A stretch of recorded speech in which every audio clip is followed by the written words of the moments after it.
je m'appelle Anthony. Salut. Salut, ça va? Ça va? Ouais, c'est cool. Tu sais pourquoi il y a autant de monde? Ah ouais, son dernier cours a eu un certain succès. Et t'en as pensé quoi?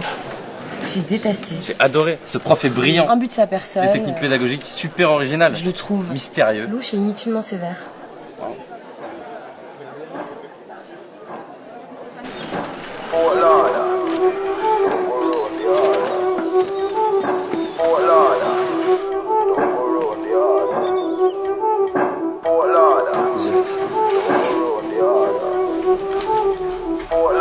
Surtout te fais pas remarquer et reste bien attentive.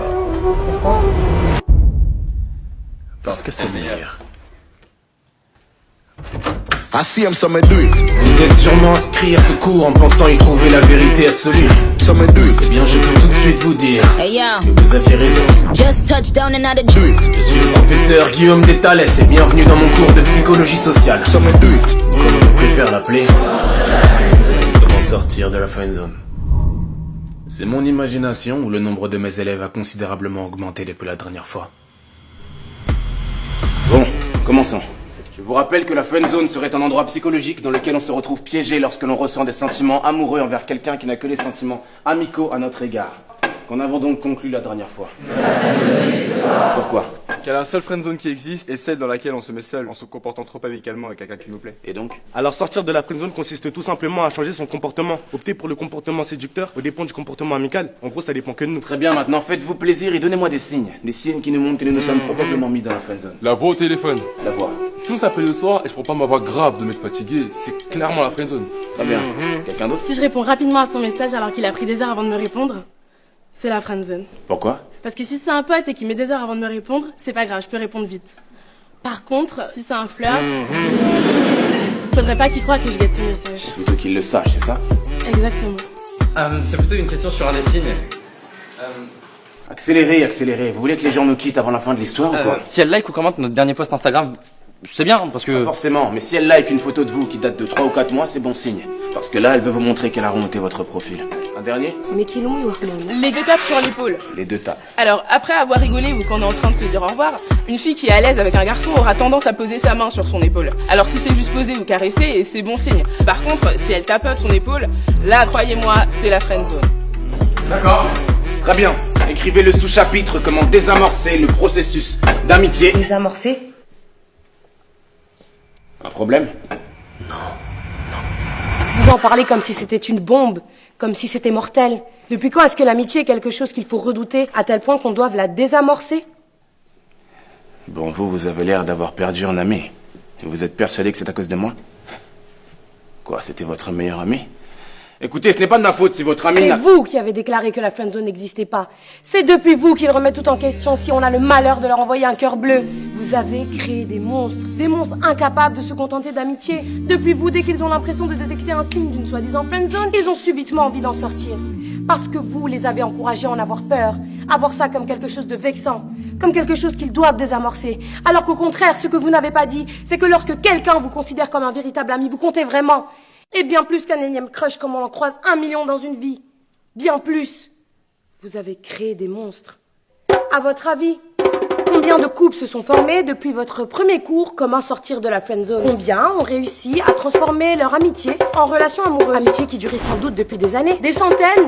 Des milliers? Combien? Et ces nouveaux couples, on dirait quoi? 6 mois? 1 an? Grand max? Vous êtes persuadés de créer de l'amour, alors que tout ce que vous faites, c'est détruire de l'amitié. Parce que l'amour échoue bien plus facilement que l'amitié. J'ai compris ce que vous essayez de nous dire, mademoiselle. Alia.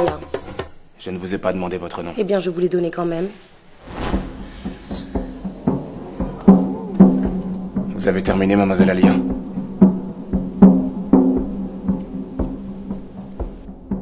Reprenons. Vous avez créé des monstres.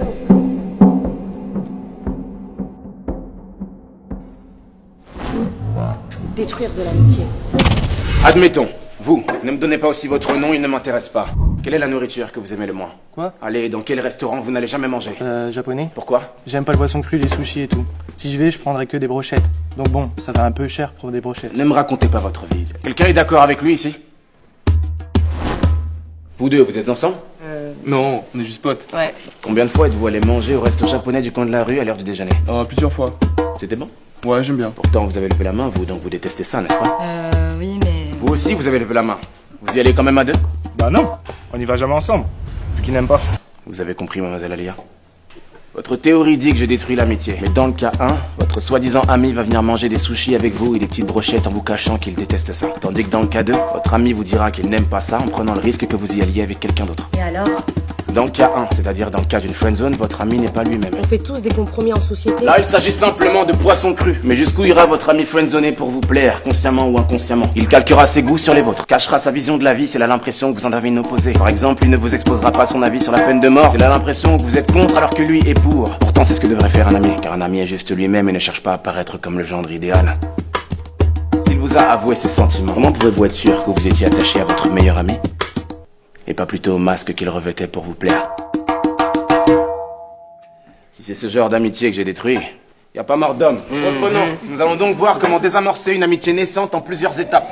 Une amitié non voulue, une future friendzone. Vaut mieux tenter de la désamorcer ou y mettre fin plutôt que de faire semblant, n'est-ce pas? Je vous rappelle que la friendzone n'existe pas. D'ailleurs, quelqu'un ici saurait comment détruire une amitié sincère et réciproque? Pas une naissante, mais une sincère et réciproque. Allez, un peu d'ingéniosité. Dites-moi comment détruire une amitié sincère et réciproque. En créant de la jalousie? Non. En prenant ses distances? Non. Et si vous nous donniez la réponse tout de suite? Parce qu'on va donner toutes les réponses possibles et inimaginables et vous allez nous donner la réponse géniale auquel personne n'aurait jamais pensé. Alors, épargnez-nous tout suspense, non? Le premier qui trouve la réponse à ce problème valide son semestre automatiquement. Instantanément. Quelle est la seule et unique façon de détruire une amitié sincère et réciproque? Comment on peut être sûr que vous avez la réponse? Peut-être que vous choisirez la meilleure réponse d'entre nous et vous direz que c'est celle que vous attendiez, alors que vous ne l'aviez même pas. D'accord. J'écris la réponse ici.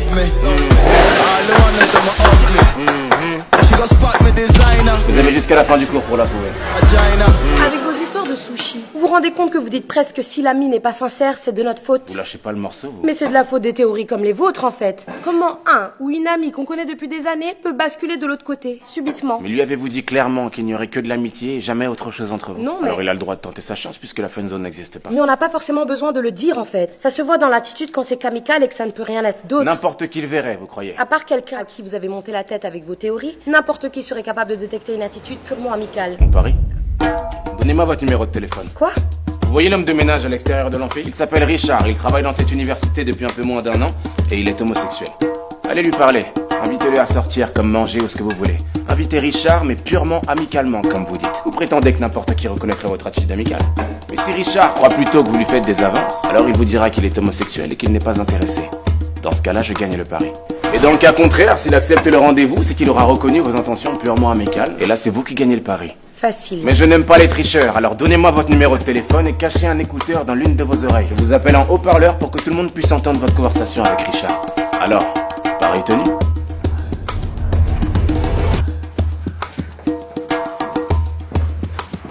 Salut. Je prends un peu l'air. Ce cours est super ennuyant. Oh, soyez un peu plus crédible. Je m'en vais. Ouais. Vous avez déjà fait de la psychologie sociale? La conseillère d'orientation, ça compte. Vous sympathisez, là, vous trichez, proposez-lui. J'ai pas vraiment d'amis et j'ai personne avec qui aller manger, donc Wow. ça vous dit qu'on aille manger un truc ce soir, ensemble? Ce soir? Ça vous dit? Ouais. Vous acceptez? Oui. Donc vous acceptez de venir manger un truc avec moi ce soir? Ouais. Yes. Tu me plais bien, donc... Hein? Enfin mais, Richard, vous êtes homosexuel.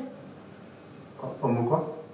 Mais vous êtes un menteur! J'ai gagné. Mais vous m'avez dit qu'il était gay! Je ne vous avais pas fait croire qu'il était gay. J'aurais fait autrement! Oui, vous n'auriez pas été vous-même. Là, le croyant gay, vous n'aviez aucune crainte de lui plaire, alors vous avez eu une attitude amicale tout en étant vous-même. Mais il a quand même cru que vous lui faisiez des avances, parce que chacun sa sensibilité. J'ai gagné. Revenons en cours. Comment désamorcer une amitié naissante et non voulue? 1. Choisissez. Saisissez toutes les occasions de ne pas le ou la laisser choisir. Que ce soit le film que vous allez voir au cinéma ou la place où vous asseyez au resto. Imposez votre choix. Finalement, tu lui ressembles. À ce prof.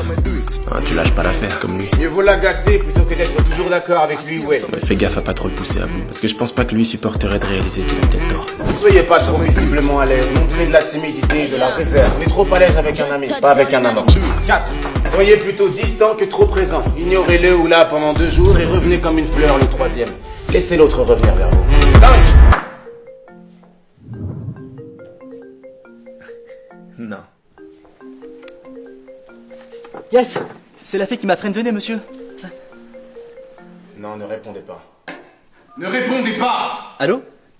Oui, tu m'as demandé de t'appeler. Qu'est-ce que je dis?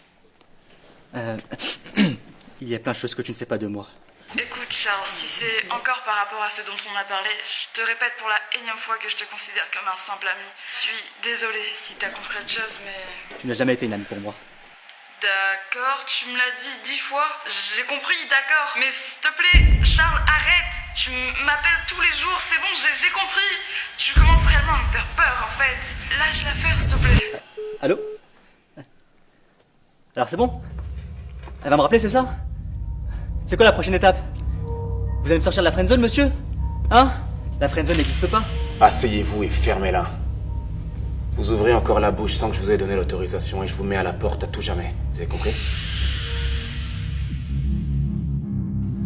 C'est vous. C'est depuis vous. Vous avez créé des monstres. Des monstres!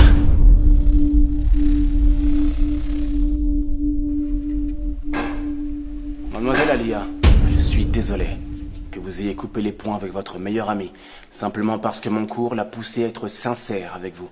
Désolé qu'il vous ait menti depuis le jour de votre rencontre. Je suis désolé qu'il n'ait pas continué à ravaler ses sentiments sans vous le dire, pour que vous puissiez garder un ami fidèle, un toutou, qui va toujours de votre sens et qui vous regarde avec des yeux pleins d'étoiles pour vous permettre de faire le plein de confiance en vous et votre petite personne. Je suis désolé.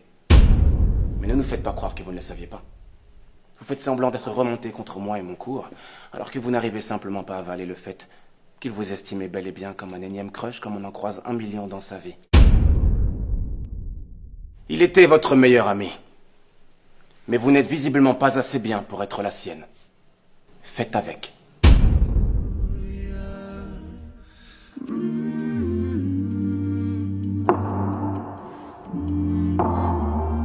Je ne suis pas vraiment d'accord cette fois, monsieur.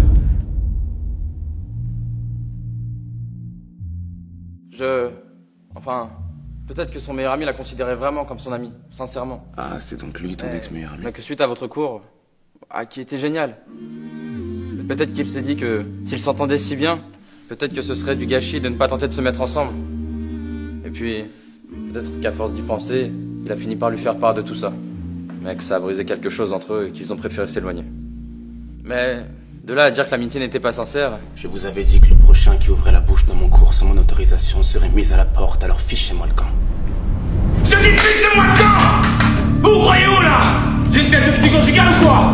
Vous croyez pouvoir venir dans mon cours, raconter vos sornettes, comme si j'étais un plateau télé? Et vous aussi, mademoiselle, vous créez des monstres. Sortez de mon cours et ne revenez jamais!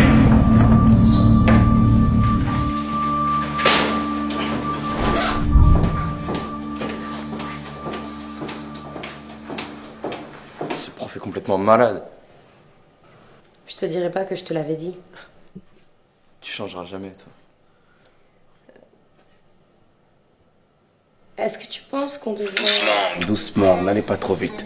Vous avez suivi mon cours, n'est-ce pas? Et vous aussi, mademoiselle, vous créez des monstres. Sortez de mon cours! Désolé qu'il vous ait menti depuis le jour de votre rencontre, toutou. Mais vous n'êtes visiblement pas assez bien pour être la sienne. Je ne suis pas vraiment d'accord cette fois, monsieur. Trouvez-moi, c'était votre meilleur ami. Et vous aussi, mademoiselle, vous créez des monstres. Sortez de mon cours et ne revenez jamais! Quoi? Non, rien. Vous savez alors comment désamorcer une amitié. Si vous voulez la réamorcer, faites l'inverse. Non, choisissez! Faites l'inverse, laissez-le choisir. Du moins, faites-lui croire que c'est lui qui choisit sa situation. Si tu m'avais dit ce que tu pensais comme tu l'as dit tout à l'heure, j'aurais peut-être mieux compris. Étape 2. Mieux vaut l'agacer que d'être toujours d'accord avec lui ou elle. Faites l'inverse. T'as raison. Soyez pas trop visiblement à l'aise, montrez de la timidité et de la réserve. Le contraire, détendez-vous. 4. Soyez plutôt distant que trop présent. Anthony? Ouais.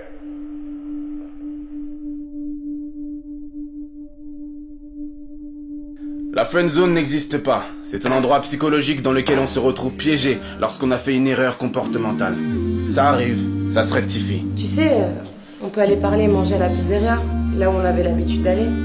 Mais l'amitié est un choix. La refuser en est un aussi. Non. Si vous choisissez de détruire cette chose inestimable délibérément pour je ne sais quel état d'âme, quelqu'un ici saurait comment détruire une amitié sincère et réciproque. Vous ne pourrez vous en prendre qu'à vous-même. Allons plutôt manger un burger. J'ai jamais aimé les pizzas. Les